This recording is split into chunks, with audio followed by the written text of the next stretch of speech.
Well, first, I think it's because that they wanted to collect the information that I was on the front line in protest when I was, in the midst of the anti-extradition bill protest in Hong Kong.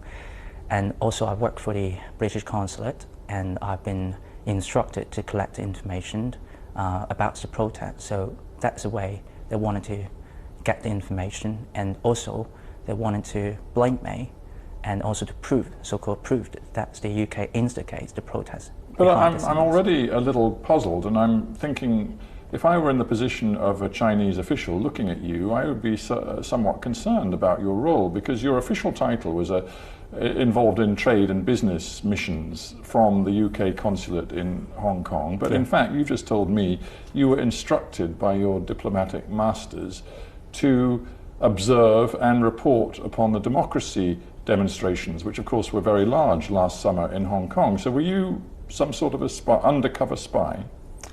Not exactly undercover spy. I mean, I was on the front line. I mean, when I was being... But you were on the front line to report back to your masters. I was on the front Britain. line because that I personally support the pro-democracy movement, and I only joined the legal rally.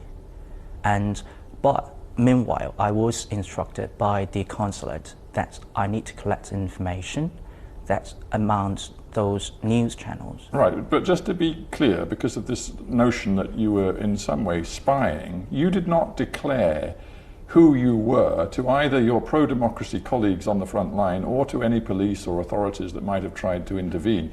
You were there ostensibly as a private Hong Kong citizen, but in fact you were there working for the British government. Isn't that a slightly odd conflict of interest? Indeed, that is slightly odd, but it also because you were a spy, Mr. Cheng. I mean, I have a dual identities. Once that's the job, that I work for the consulate, that's nothing relevant to politics. But meanwhile, I'm a Hong Kong citizen. That's a clear guideline that the consulate saying that as you are Hong Kong citizens, you have your own rights. You're free to join the legal rallies in Hong Kong. When the British first asked you to report back, to give them information on what you were learning about the pro-democracy demonstrations, did you at any point pause for thought and think, this could get me into trouble? At that time, no. No regrets at all? Because you could have handled things very differently. You could have refused to do what the British government wanted you to do, refused to report for the government, the British government, on the pro-democracy demonstrations.